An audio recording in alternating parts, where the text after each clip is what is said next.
El disertante de hoy es Rodolfo Danesi, ingeniero civil, Universidad Nacional de Tucumán, es máster en NetSquare Engineering del Instituto for Advanced Study of Pavia de Italia y también de la prestigiosa Universidad Patras de Griega. Es ingeniero de diseño, departamento civil de Kine Ingeniería, y el tema de hoy va a ser diseño en naves industriales. Lo que voy a hacer ahora es pasarle la presentación al ingeniero Rodolfo. Muchas gracias, muy buenas tardes a todos, gracias por la presentación de Alberto, un saludo afectuoso a Francisco. Bueno, comenzando porque tengo entendido que tengo 40-45 minutos para dar la presentación, me voy de cabeza a ello. Les voy a hablar entonces un poco sobre el diseño de naves industriales, dado que el diseño de este tipo de edificios está condicionado por muchas variantes, como pueden ser las necesidades del cliente o del proyecto en particular, las condiciones climáticas en donde se emplaza el edificio, el espacio disponible, es decir, el espacio con el que se cuenta para montar la estructura. Me pareció una buena idea organizar la charla alrededor de un caso en particular, es decir, de un edificio existente, el cual se podría catalogar como típico, y es el que ustedes están viendo en este momento en pantalla. El mismo presenta una tipología muy característica de los edificios industriales. Mi intención con esta charla es, en primer lugar, presentar los elementos principales del edificio para de algún modo conocer cómo está compuesto el mismo. De ellos, hacer una breve descripción de cómo trabajan, es decir, de cómo responden estos elementos ante distintas cargas, para finalmente, una vez que tengamos presentes los mismos, estudiar sus conexiones. Recalco que el carácter de la charla va a ser meramente descriptivo, sin entrar en cuestiones reglamentarias, sino más bien apuntando a destacar las soluciones planteadas y los buenos detalles adoptados en este edificio en particular. Bien, el edificio elegido entonces, como caso de estudio, es un edificio industrial de una sola nave con cubierta o techo a dos aguas. Además, el mismo cuenta con un puente grúa. Las dimensiones globales del edificio son 24 metros de ancho, largo 70 metros y una altura a nivel de cumbrera de 20 metros. En general, edificios como este tienen por objeto configurar un espacio protegido y controlado para el desarrollo de una actividad en particular, como así también dar soporte a mecanismos y dispositivos de izaje para el movimiento de cargas, como en este caso un puente grúa. Estructuralmente, esto se traduce en sostener el cerramiento y soportar el camino de rodadura del puente grúa. Bueno, a continuación, y habiendo mencionado la razón de ser de estos edificios, continuamos por presentar sus elementos principales. Columnas. En este edificio existen dos tipos de columnas armadas y columnas simples. La razón fundamental por la cual hay dos tipos de columnas es porque la viga portagrúa se encuentra apoyada solamente en las columnas armadas. La separación entre columnas armadas y columnas simples es de 5 metros, es decir, que la distancia entre columnas armadas es el doble de distancia de 10 metros. La separación de 5 metros entre columnas armadas y columnas simples responde a un largo económico de las correas y largueros, elementos a ser presentados en breve. Columnas armadas. Vemos que la columna armada tiene dos partes bien diferenciadas, la parte superior de ellas, que se denomina pedúnculo, y la parte inferior constituida por una sección armada. Al igual que los cordones o parantes de la columna armada, el pedúnculo es de sección doble T, pero con la orientación girada respecto a estos, ya que sobre el mismo apoyan los largueros laterales que le transmiten la carga de viento, lo cual le genera una flexión y así requiere resistirla con su mayor inercia. Con respecto a la parte inferior, la columna está compuesta por dos parantes de perfil o de sección doble T con un sistema de empresillado constituido por diagonales de sección ángulo soldada a las alas de los parantes. Por su parte, las columnas simples están constituidas por un único perfil doble T y su mayor inercia coincide con el plano transversal del edificio. Es decir, que estas columnas simples tienen la misma orientación que los pedúnculos que veíamos en la diapositiva anterior. Las cabreadas, también llamadas cerchas, son vigas reticuladas. Los cordones inferior y superior son perfiles angulares dobles, dispuestos espaldas con espalda, vinculados por medio de las chapas de nudo y por presillas en los tramos entremontantes. Es decir, que los cordones de estas cabreadas tienen una sección armada. Las diagonales, montantes y rompetramos, o sea, todos los elementos interiores, son también perfiles angulares dobles. Los detalles de estos elementos los veremos en diapositivas más adelante. Parantes frontales, estos elementos que parecen columnas, no trabajan como tal, sino que trabajan a flexión como vigas. De ahí que podríamos decir que son falsas columnas. Estos parantes están constituidos por perfiles doble T y están fijados inferiormente al terreno por medio de placa base y bulones de anclaje y superiormente a la cabreada, pero de un modo particular tal que el parante no se cuelgue de la cabreada, es decir, que el parante y la cabreada no se transmiten mutuamente cargas verticales, sino cargas longitudinales. Al trabajar como viga vertical, el parante transmite reacciones longitudinales. El tensor parante corto. Bueno, uno de los parantes, el intermedio, es corto y se encuentra por sobre la viga dintel del portón, sin poder apoyar al terreno. Por ello se disponen dos tensores inclinados desde el extremo superior de los parantes adyacentes que van a buscar el nivel inferior del parante corto y así garantizar un apoyo para el mismo que no sea la viga dintel. Dintel portón es una viga acostada constituida por un perfil de sección C, constituye la guía del portón. El portón se encuentra apoyado, bueno, aquí no está dibujado, pero se encuentra apoyado en sus ruedas al piso, por lo que el mismo no le pasa ninguna carga vertical al dintel. Ariostramiento longitudinal está constituido por diagonales dispuestas en X y tienen por objeto dar rigidez longitudinal al conjunto y transmitir las cargas longitudinales a la fundación. Ariostramiento de techo. Bueno, el techo queremos que se comporte como una placa rígida, de forma tal que no haya desplazamientos relativos entre las cabreadas. Son elementos fundamentales para garantizar la estabilidad de los cordones de las cabreadas. Suelen plantearse cruces de este tipo en los extremos del edificio y en un vano o campo intermedio. Ariostramiento de cabreadas. Bueno, las cabreadas trabajan muy bien en su plano, pero fuera del mismo deben tener previstos ariostramientos para evitar el pandeo de sus cordones comprimidos. De ahí la necesidad de disponer ariostramientos longitudinales para tomar la cabreada en puntos específicos. La mayor o menor disposición de puntos de ariostramiento depende de sus propiedades geométricas, de las propiedades geométricas de los cordones y también de sus dimensiones. En este caso particular, las cabreadas están tomadas cada 2 correas. Las correas de techo son vigas de techo constituidas por perfiles de sección C, conformadas en frío de pequeño espesor, 2 milímetros aproximadamente, y transmiten las cargas de la cubierta a las cabreadas.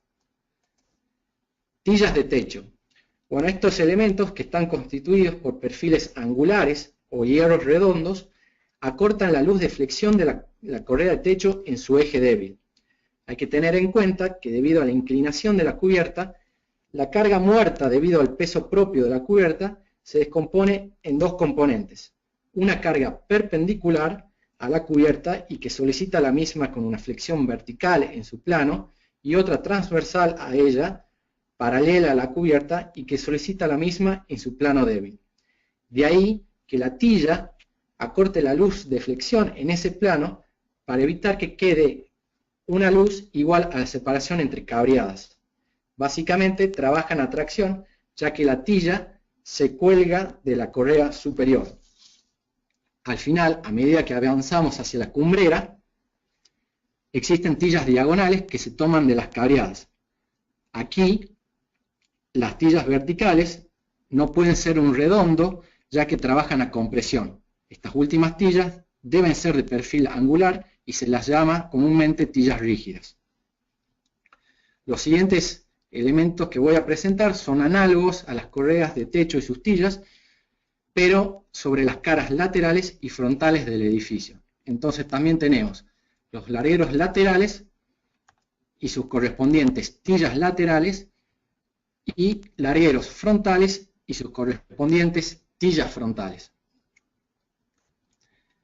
Viga portagrúa, también llamada viga carrilera, es la estructura que sostiene el camino de rodadura del puente grúa, que se puede definir como una estructura móvil para el izaje y movimiento de cargas dentro del edificio industrial. Habitualmente, la viga portagrúa está constituida por un perfil doble T de chapas soldadas de espesores considerables.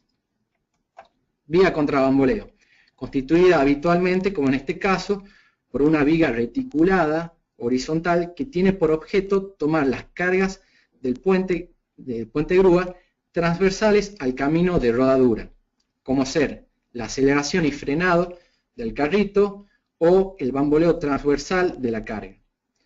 El compendio o la suma de dichas cargas se conoce como carga de bamboleo. Esta carga se genera cuando la pestaña de la rueda del puente grúa choca con su riel, es decir, que el punto de aplicación de esta carga se encuentra a nivel de riel y coincide con la posición de las ruedas. Pórtico de frenado. Así como dijimos que el bamboleo era el compendio de cargas transversales al camino de rodadura, el frenado es el correspondiente compendio de cargas longitudinales del puente grúa.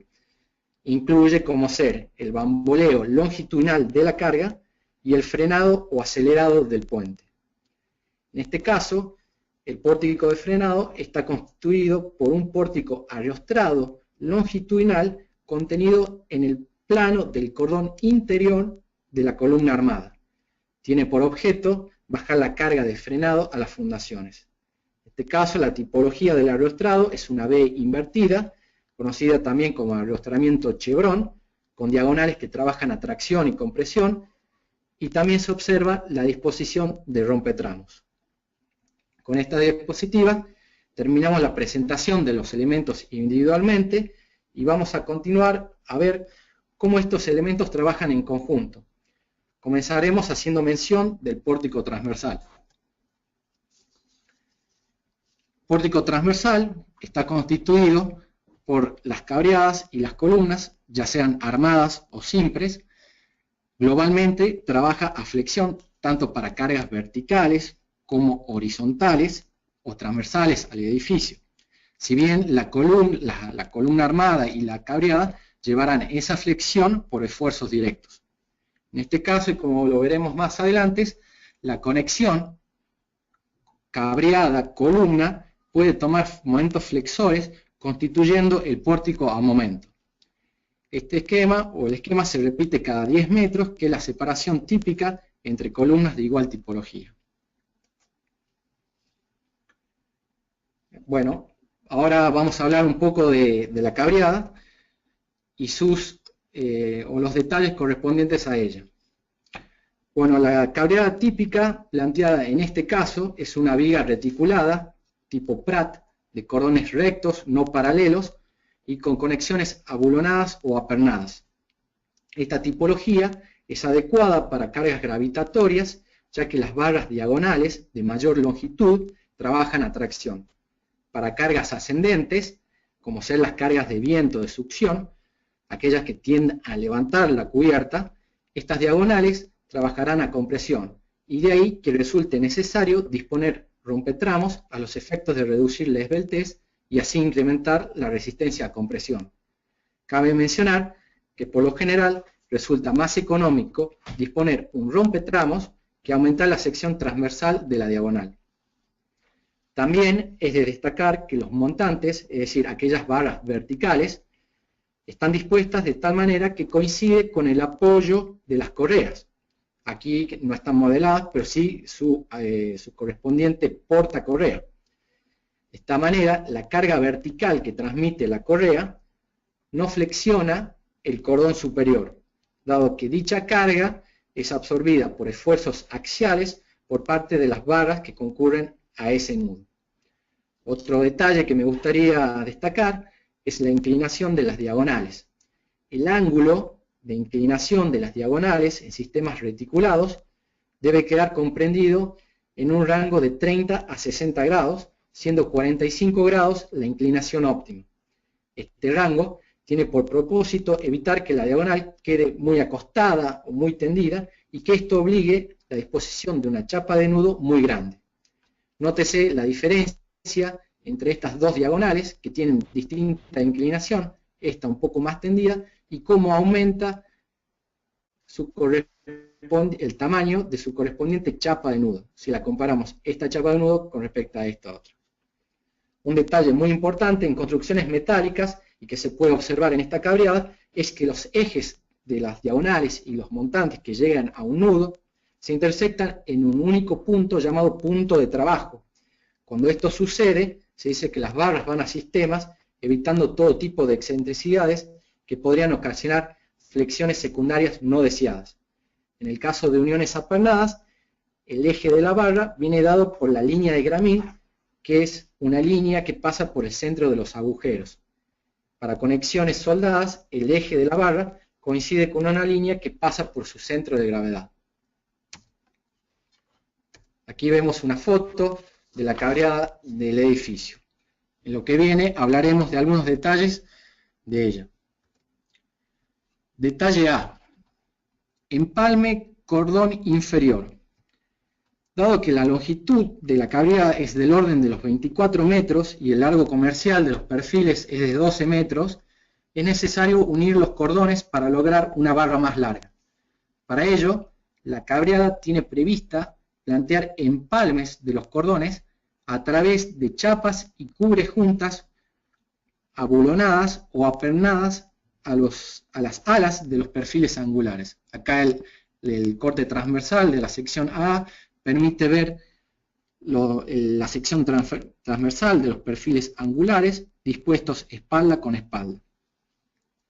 Para destacar en este detalle también es la ubicación del empalme, que da la posibilidad de traer de taller módulos de aproximadamente 5 metros y 10 metros de largo para luego ser empalmados en obra. Como punto de mejora podría haberse evitado tener en una misma sección los dos empalmes alineados, ya que queda debilitada esta sección. Para destacar también una buena separación entre bulones, mayor o igual a 3 diámetros del bulón, para evitar fallas por tracción entre los bulones. Además, una buena separación de los bulones permiten una correcta instalación de los bulones. También nótese que se cumplen las distancias mínimas a borde, que deben ser mayor o igual a 2 diámetros del bulón, para evitar posibles desgarramientos de la chapa. Por último, y un detalle particular no tan tonto, es que la disposición de los bulones está de tal manera que la cabeza del perno está contra el ala del perfil. Aquí, si esta tuerca por algún motivo se desajustara y se sale, el perfil aún queda, el bulón aún queda agarrado al ala del perfil. Detalle B, empalme cordón superior y nudo montante diagonal cordón superior. Bueno, el empalme del cordón superior es análogo al detalle anterior. Es de buena práctica especificar los cordones de las cabreadas con una misma sección. Aquí el corte en la sección transversal BB permite ver que la sección transversal del cordón superior es idéntica a la dispuesta en el cordón inferior y que vimos en la diapositiva anterior. En este detalle, además, se puede ver la llegada de una diagonal y un montante al cordón superior. Estos tres elementos se unen disponiendo una chapa de nudo que contiene todos los pernos.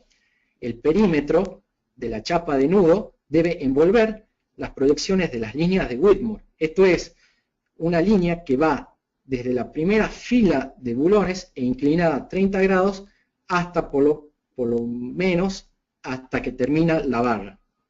Dicha línea representa la zona de difusión de los esfuerzos que se transmiten por las barras a las chapas. Aquí también podemos observar lo mencionado respecto del sistema, ver cómo llegan los ejes de las barras a intersectarse en un único punto. Detalle C, nudo cordón superior, diagonal pedúnculo. Este detalle representa el nudo viga-columna del pórtico transversal. Anteriormente habíamos mencionado que el mismo podía absorber esfuerzos de flexión, es decir, tomar un momento.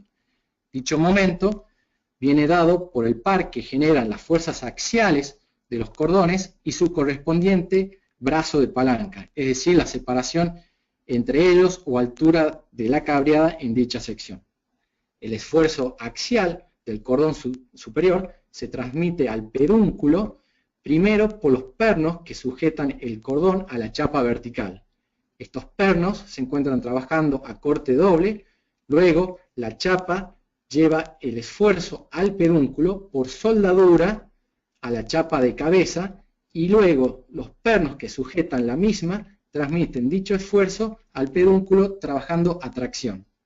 Por su parte, la diagonal que llega a este nudo le transmite al pedúnculo el corte de la viga reticulada, por lo que solicita a sus bulones a corte. Es decir, que los bulones de esta conexión trabajan simultáneamente a tracción y corte. Para destacar también la presencia de un rigidizador en el pedúnculo para evitar la flexión de las alas del mismo.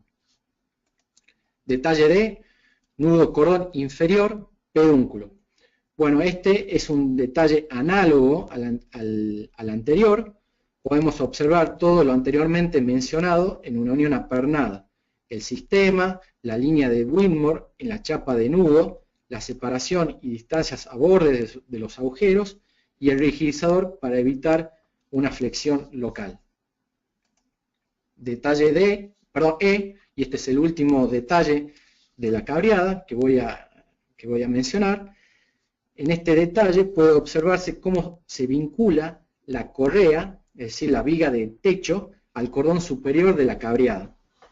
Se observa que la correa no se apoya en la cabreada, sino que se vincula a la misma por una conexión abulonada al alma. Puede observarse que la misma chapa de nudo del montante se extiende para vincular la correa de techo a través de otra chapa soldada a esta última. La chapa del nudo le da la rigidez necesaria a la conexión fuera del plano, dado que las correas tienen una altura considerable, del orden entre los 160 milímetros a 200 milímetros, dependiendo, por supuesto, de la separación entre ellas, la presencia de tillas o no, el valor de las cargas de viento, etc. Otro detalle a destacar es la orientación de la correa con su espalda mirando hacia la cumbrera. Esta orientación tiene la ventaja de que la correa no acumula suciedad ni embalsa agua gracias a la inclinación de la pendiente. Esto es beneficioso para evitar corrosión en la misma, que es la principal amenaza en perfiles delgados.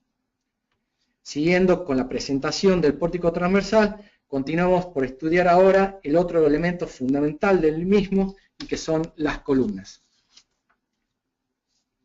Veamos entonces algunos detalles de las columnas. Bueno, aquí vemos por primera vez una perspectiva de los dos tipos de columnas con sus secciones. De cada una de ellas destacaremos algunos detalles. Bueno, aquí también una foto. Esta es la columna simple, la columna armada, columna simple, columna armada. Se ve también aquí la disposición de la viga portagrúa y que va apoyando directamente sobre las vigas armadas. Detalle A, vinculación pedúnculo a columna armada. Bueno, habíamos mencionado que el pedúnculo debe absorber la flexión que le produce la carga de viento. Por ello, en su base, debe transmitir o trasladar ese momento al fuste.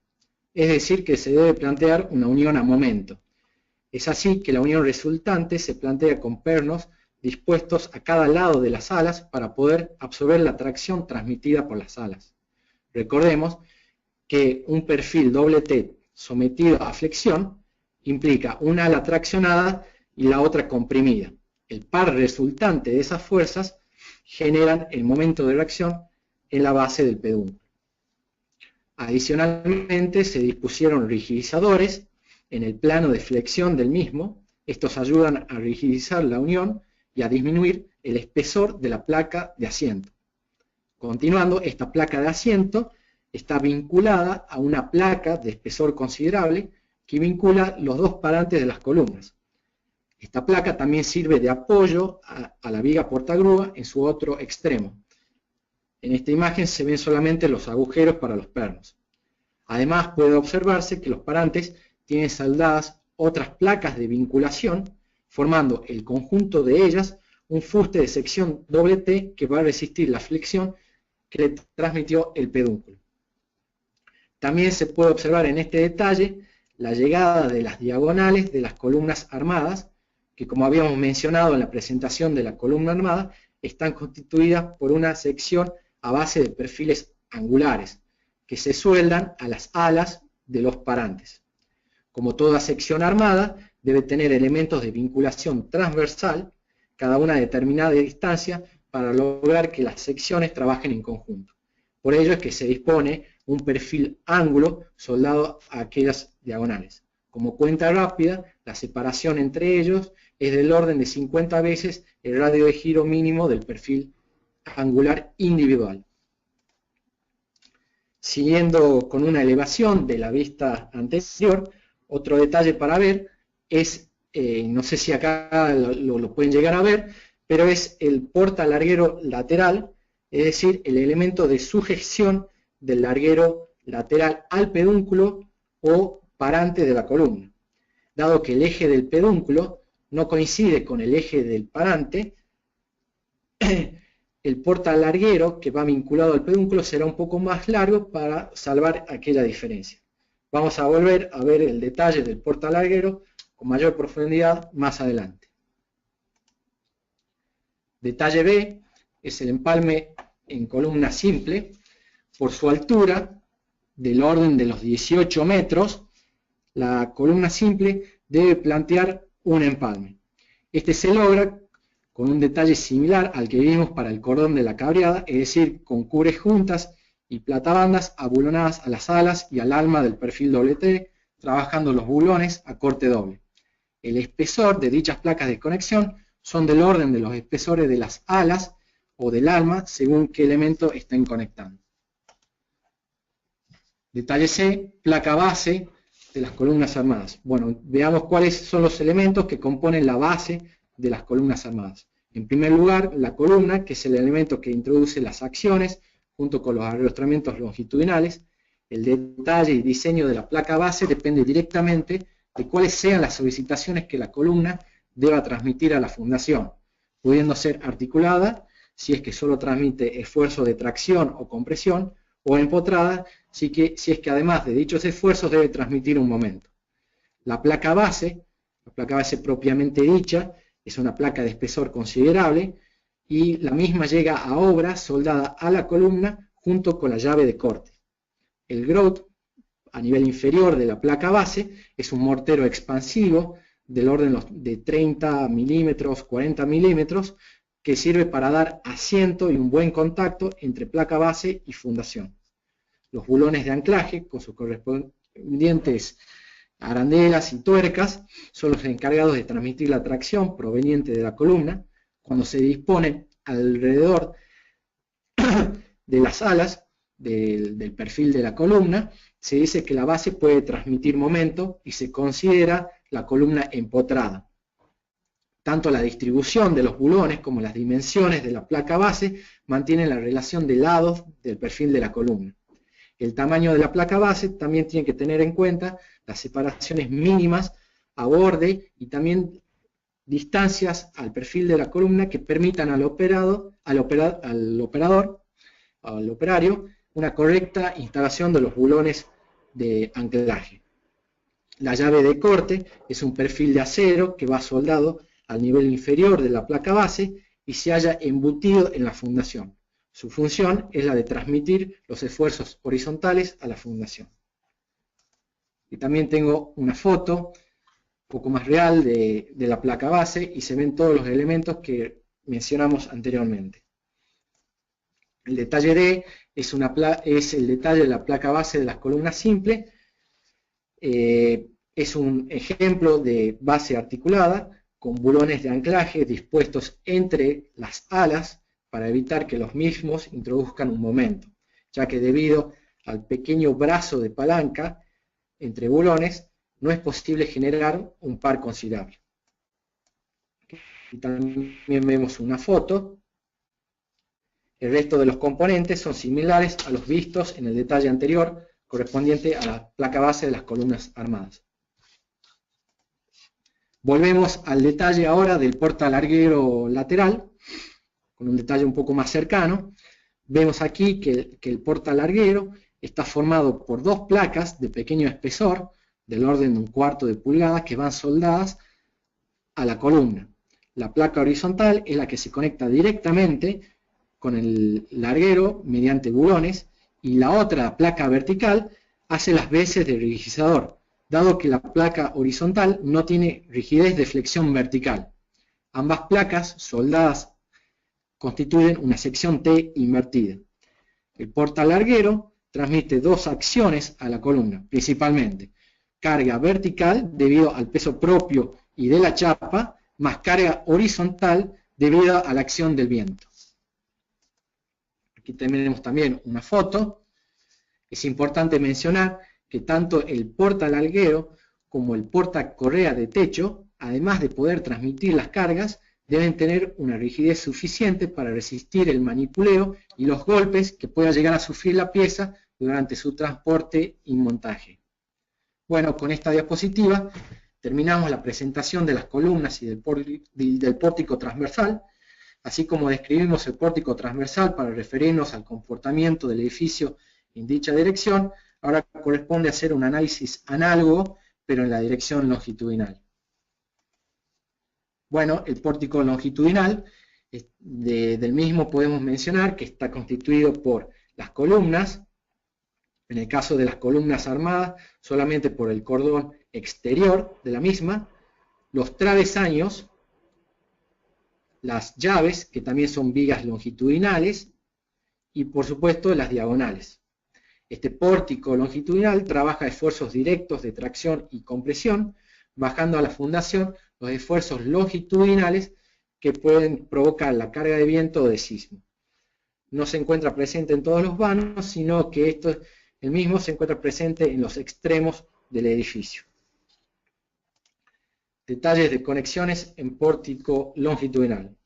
Lo que continúa haremos mención de los siguientes detalles. El detalle A representa la llegada de las diagonales, travesaños y llaves a la columna armada. En este detalle me gustaría destacar que la sección de los travesaños, llaves y diagonales están constituidos por perfiles angulares dobles dispuestos en cruz.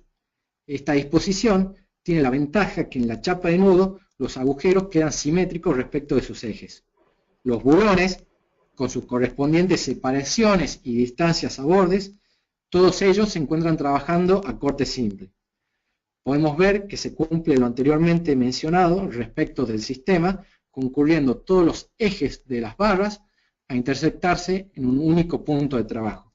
También se ve la disposición de un rigidizador en la columna para evitar una flexión de sus alas debido a la introducción de las fuerzas de las barras. El detalle B es la llegada de las diagonales a la columna simple. Son válidos los comentarios hechos en la diapositiva anterior. El detalle en lo que respecta a las diagonales es similar. Esta foto me sirve para hacer notar que los perfiles angulares dispuestos en cruz, las presillas de vinculación de los ángulos se disponen intercaladas, una vertical y otra horizontal.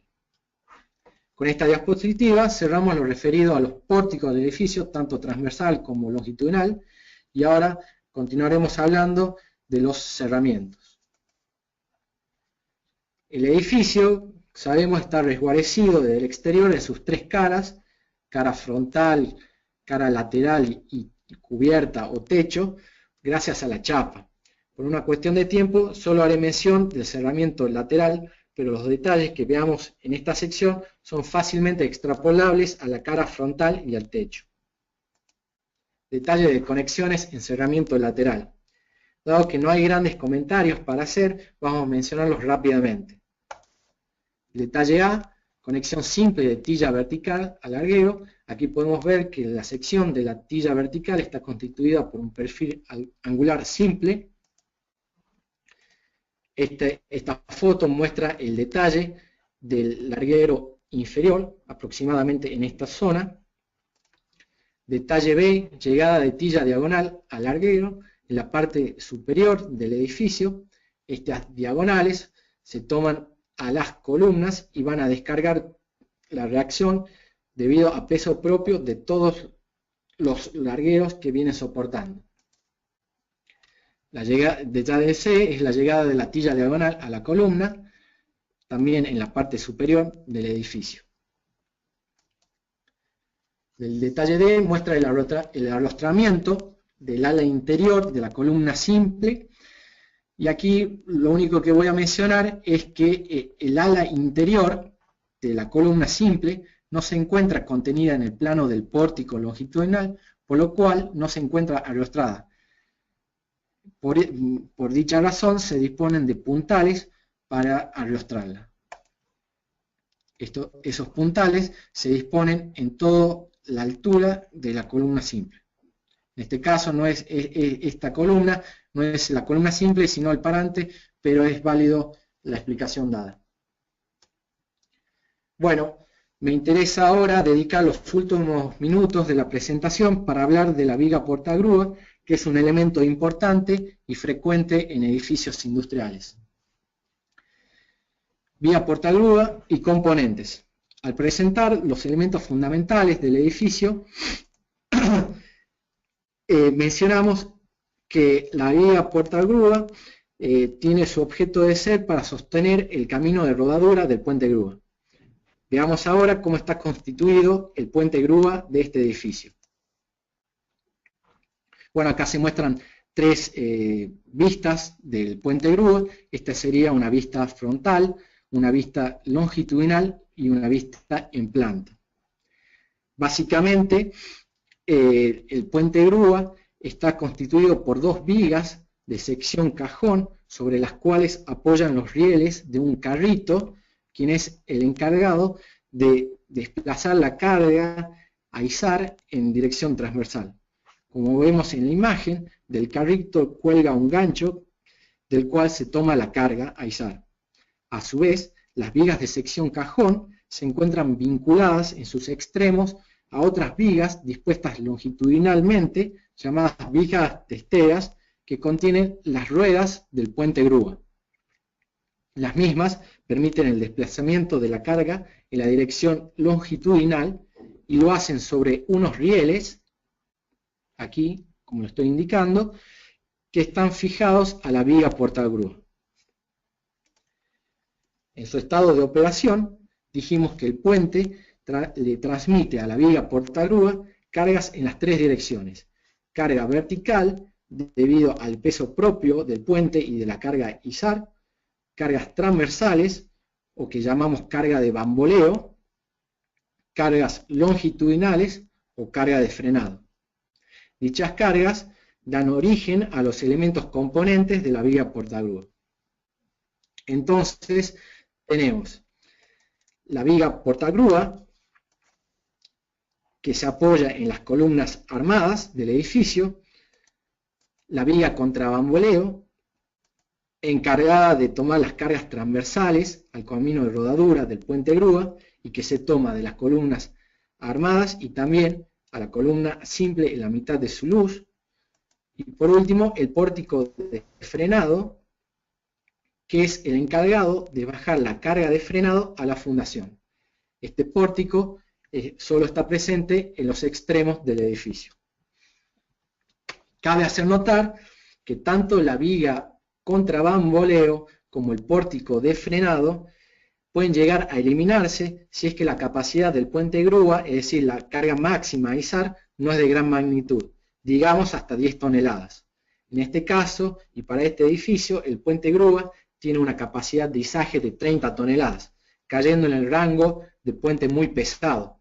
De ahí que dicha carga dé origen a cargas transversales y longitudinales de importancia que no pueden ser absorbidas únicamente por la viga portagrúa. Aquí mostramos una foto, entonces, del puente grúa del edificio pintado en amarillo. Estas son las vigas cajón que hicimos mención. Acá se observa el carrito con su correspondiente gancho para izar la carga. Las vigas cajón vinculadas en sus extremos por las vigas testeras, las cuales tienen las ruedas del puente grúa y que van a estar pisando sobre la viga portagrúa. También, no sé si se alcanza a ver, la viga portagrúa apoyando en las vigas, en las columnas armadas, y atrás, y no sé si se llega a ver, la viga contra bamboleo también vinculada a las columnas armadas y en la mitad de su luz a la columna simple. Detalles de conexiones en viga portagrúa. Un momento. Bien, aquí presentamos una vista de la viga portagrúa. Algunas consideraciones a tener en cuenta. Es de buena práctica plantear vigas portagrúa simplemente apoyadas, de esquema isostático, es decir, que se apoyen solamente entre las columnas armadas, con la luz de flexión igual a la distancia entre ellas. Además, si hubiera alguna falla en la viga portagrúa y se quisiera repararla o sustituirla, el recambio de esta viga es mucho más simple en el caso de vigas de un solo tramo que continuas. Es decir, vigas continuas que no se interrumpan en el tramo. Acá con la línea punteada se ve la viga portagrúa adyacente a la que estoy indicando. Se pueden observar en la viga portagrúa la disposición de rigidizadores. Los mismos disminuyen el peligro de vuelco y restringen el giro del ala superior. Recordemos que el bamboleo, es decir, la carga transversal, se transmite del puente grúa a la viga portagrúa a través del riel. La excentricidad de dicha carga, que viene dada por la altura del riel, introduce un momento flector en el ala superior de la viga portagrúa que tiende a hacerla girar. Los rigidizadores, además, le otorgan rigidez de flexión vertical al ala superior y al alma, contribuyendo también en esta última a evitar su apoyamiento. Puede notarse que estos rigidizadores en el tramo de la viga no llegan hasta el ala inferior de la viga portagrúa. Si así lo hicieran, el cruce de soldaduras en las tres direcciones generaría una concentración de tensiones que facilitaría la ruptura frágil de las mismas. En cambio, en el caso de los rigidizadores ubicados en los extremos de la viga portagrúa, sí llegan hasta abajo, es decir, sí son completos.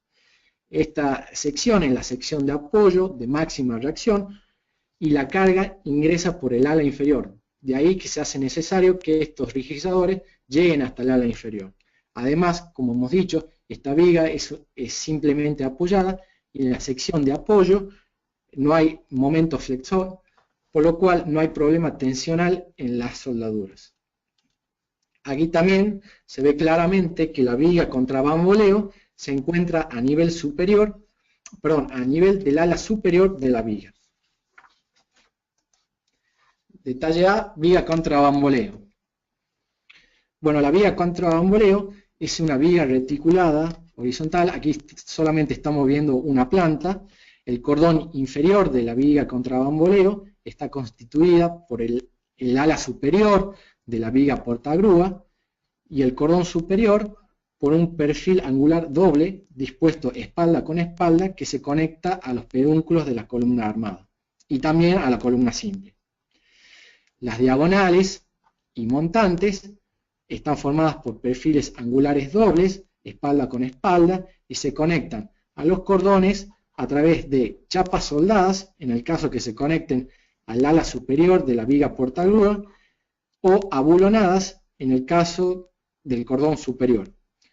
En esta zona no podría plantearse una conexión abulonada, ya que debemos dejar el espacio disponible para la instalación del riel del puente grúa y también dejar espacio para las fijaciones correspondientes. Se puede ver también en este detalle las presillas en el caso de las diagonales y de las montantes para lograr que la sección armada trabaje como tal. Y para finalizar, me interesa mostrar el detalle de la vinculación de la viga contra bamboleo al pedúnculo de la columna armada. La misma se logra a través de unas bielas articuladas, que son barras que están trabajando a esfuerzo axial. Estas barras permiten acomodar desplazamientos longitudinales, diferenciales, mejor dicho, entre lo que es la estructura y la viga portagrúa, y además proveen soporte lateral al ala superior comprimida de la viga.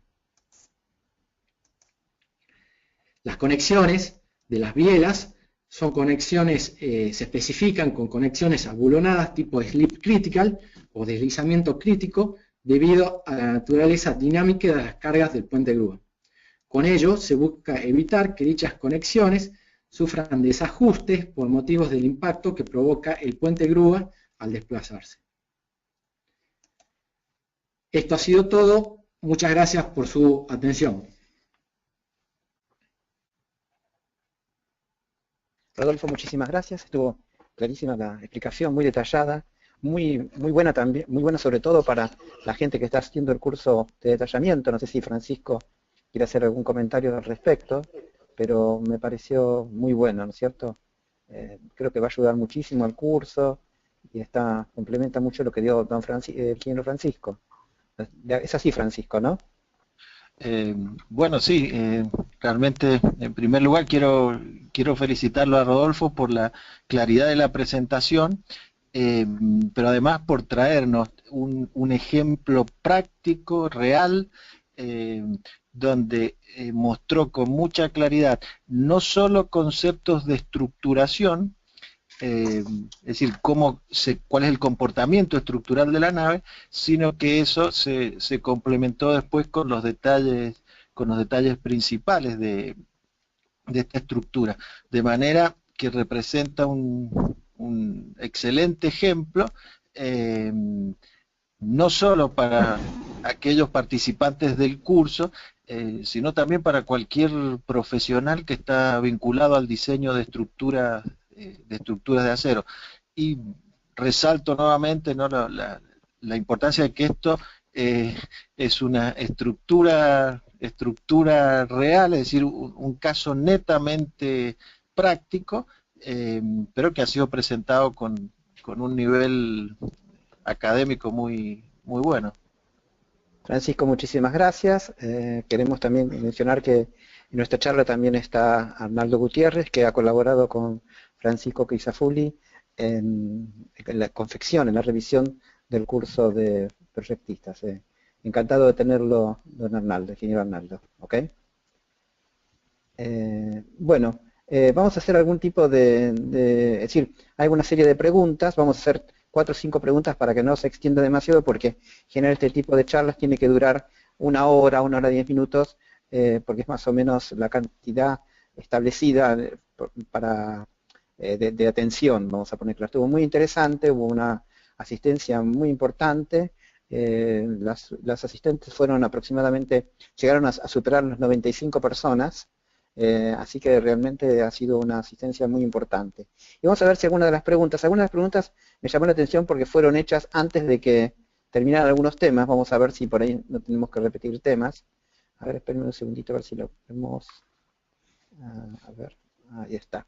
Bueno, en primer lugar, entonces lo dejo abierto a Francisco, como ven a Rodolfo y a Francisco. Hay la primera pregunta.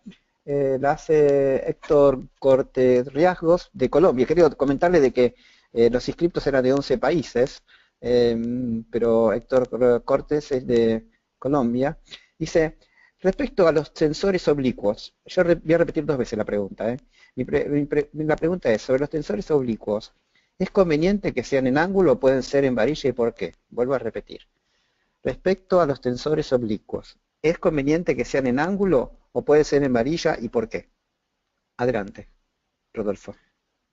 Bueno, la verdad que, digamos, y aquí, digamos, me parece que esta es la pregunta, si estos elementos podrían ser planteados con redondos. Con redondos, sí, varilla, sí. Bien, o sea, principalmente van a estar traccionados, es decir, que conceptualmente podrían estar planteados por hierros redondos. lo que sí, digamos, tienen una longitud bastante importante. Y yo siempre me preferiría plantear elementos que puedan tomar algún tipo de compresión. Los redondos, o sea, no pueden tomar ningún tipo de compresión y fundamentalmente también pueden sufrir algún tipo de desajuste la conexión roscada. Pero sí, teóricamente podría funcionar un redondo. Sí, sí. Yo especificaría una sección armada o algo que pueda también tomar algo de compresión. Correcto.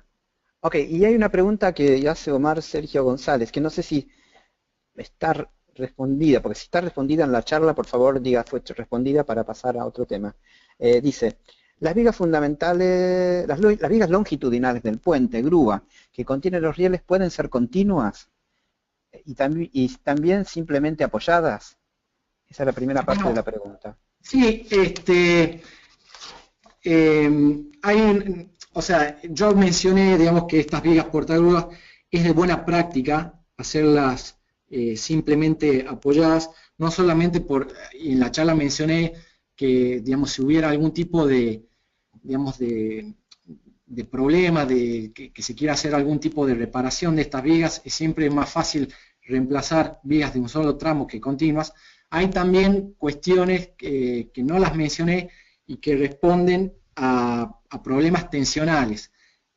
Como sabemos, una viga continua es un sistema hiperestático que puede dar origen a tensiones secundarias, porque bueno, la carga no es simétrica, es móvil, y además también en sistemas hiperestáticos se generan tensiones adicionales que no los tenemos si planteamos vigas simplemente apoyadas. Es decir, en una viga continua, además del estado tensional que genera la carga vertical, tendríamos estados tensionales debidos a cambios de temperatura y también por ejemplo, si hubiera sedimentos en las columnas, en sistemas hiperestáticos estos sedimentos originarían estados tensionales adicionales. Por eso es que siempre la buena práctica indica plantear vigas simplemente apoyadas. Además que se me viene a la cabeza también que plantear vigas continuas no hay un ahorro significativo en el momento de tramo porque la carga es móvil, no es simétrica. Entonces, si por ahí se quisiera plantear una viga continua para disminuir el momento del tramo de la viga portagrúa, no lo recomendaría. Bueno, otra pregunta es, yo no sé si es pregunta o es comentario. Dice, la primera diagonal de la viga contra bamboleo, ¿debería llegar al apoyo del lado de la viga carril? Dice, la primera diagonal de la viga contra bamboleo, ¿debería llegar al apoyo del lado de la viga carril? A ver si busco una presentación. A ver, la primera, ¿me la puedes repetir, disculpa? La primera diagonal de la viga contra bamboleo, ¿debería llegar al apoyo del lado de la viga carril? Pregunta. Es decir, digamos, o sea, por supuesto que, a ver, no, lo que pasa, a ver, quizás, digamos, está confundiendo un poco este detalle, digamos, está invertido, ¿no? Pero sí se ve, digamos, esta es el ala superior de la viga portagrúa y se ve, digamos, que esta diagonal está llegando al pedúnculo. Sí, no sé si por ahí no lo advirtió, es Eduardo Lebovix, que es profesor de la UBA, hizo el comentario me hizo este comentario, seguro. Pero bueno, está claro, está clarificado. Y después hay una pregunta que va a ser de las tres últimas que vamos a hacer. Hay una pregunta de propaganda que no quiero, de publicidad, no quiero comentarla, pero la pregunta que hace Mario Yáñez Cañete de la Universidad de Ingeniería de la Universidad de Chile dice, ¿cuál es el criterio utilizado? Lo voy a repetir 2 veces. ¿Cuál es el criterio usado para disponer las diagonales arriostantes verticales son en los primeros marcos, los del extremo del galpón? ¿Por qué no colocar más diagonales contra sismos? Vuelvo a repetir, en Chile el problema de sismo es grave. Profesor, ¿Cuál es el criterio usado para disponer las diagonales arrastrantes verticales solo en los primeros marcos, los de los extremos del galpón? ¿Por qué no colocar más diagonales contra sigmo? Mario No, Llanos. bueno, quizás, a ver, por supuesto, no, el cálculo de los pórticos verticales de arrostramiento resultan de un cálculo, es decir, digamos, si fuera fuerzas sísmicas que demandarían, digamos, la disposición de más pórticos verticales de arrostramientos, se debería colocar, pero es práctica común dejarlos solamente en los extremos, porque bueno, en realidad un pórtico arrostrado cada 6 vanos es la práctica común. Si, digamos, la zona sísmica requiere mayor disposición de pórticos arrostrados, se deberían colocar. Bueno, ok, de acuerdo. Y bueno, hay una pregunta sobre el CIPCD, no quiero entrar en temas de hablar de publicidad, de sistemas de software. Y la última pregunta sería, dice, buenas tardes, habla Eduard Varela. Me llama la atención que las imágenes que presenta del modelo analítico, probablemente de StatPro, están presentes todos los elementos de la estructura, es decir, tantos elementos principales como elementos secundarios. Pregunta, ¿puede comentar cuál es su opinión es la mejor práctica para realizar los modelos analíticos en cuanto al detalle de tales modelos? Bien, el modelo, bueno, los elementos individuales, para presentar esos elementos individuales, sí es cierto, yo hice un modelo en StatPro, pero solamente a los efectos visuales, lo que son correas de techo, largueros laterales, largueros frontales, no se modelan, no se incluyen en el modelo estructural y por lo general se verifican por separado. Tampoco se verifica o se modela en el modelo del edificio la viga portagrúa. Generalmente tiene una verificación y una verificación que se realiza por separado y con una planilla. Es una viga simplemente apoyada y se deben verificar puntos específicos de la viga portagrúa, pero por lo general no se modela. Por supuesto, todos aquellos elementos que no se modelen en el modelo estructural, se debe poner su correspondiente peso gravitatorio. Entonces, Rodolfo, con esta pregunta cerramos la charla. Desde el lado de Alacero le agradecemos muchísimo, creo que fue muy claro. Como comentó Francisco, un muy buen complemento del curso de detallamiento y realmente le estamos muy agradecidos. Me gustaría que Francisco, que fue la persona que lo recomendó a usted para esta charla y nos dijo, charlen con el ingeniero Danesi que va a poder dar una charla nueva, excelente, haga al final de esta presentación. Francisco, por favor. Bueno, muchas gracias. Voy a ser breve porque ya se está alargando desde el tiempo previsto. Creo que es un muy buen cierre para este ciclo de charlas, de 5 charlas que organizó Alacero en el año 2015 y seguramente se repetirá en el futuro porque creo que ha sido todas las charlas con distintos temas, pero muy provechosas, no solo para los participantes del curso, sino para todos los profesionales asistentes. Así que simplemente quiero agradecer a aquellos que han participado hoy, hay muchos que han participado en varias de las charlas, y bueno, especialmente a Rodolfo, que es un amigo pero que está acá o que ha dado esta charla por su experiencia profesional, que creo que ha quedado claramente demostrada en esta excelente presentación. Así que bueno, nada más y buenas tardes. Muchísimas gracias a todos. Bueno, le agradezco también la oportunidad para dejarme presentar el tema en cuestión y les mando un saludo a todos. Bueno, muchísimas gracias Rodolfo, muchas gracias Francisco, y realmente muchas gracias a todos porque hubo mucha participación, hubo muchas preguntas en todas las conferencias, a veces algunas preguntas por ahí quedaron sin responder. Acá, por ejemplo, es un gusto que Jaime Uribe que es de la Escuela Colombiana de Ingeniería, una escuela muy prestigiosa de Colombia, nos dice felicitaciones por una excelente presentación. Y bueno, algo que debía pedir como favor, salvo que haya un problema de copyright, si puede ser que podamos, Rodolfo, la grabación correspondiente, que fue prácticamente, no hubo ningún problema, si se la podemos después también proveer a los participantes, si no hay problema. Sin problema. Bueno, muchísimas gracias, muchas gracias a todos, muchas gracias y terminamos creo que de una forma muy exitosa estas 5 charlas. También le agradezco a Ramiro Ríos, que está con nosotros también, que ha sido presentador anterior, y muchas gracias Rodolfo, muchas gracias Francisco, muy amable. Terminamos con esto la 5ª charla de Al Acero sobre construcción en acero. Muchísimas gracias a todos.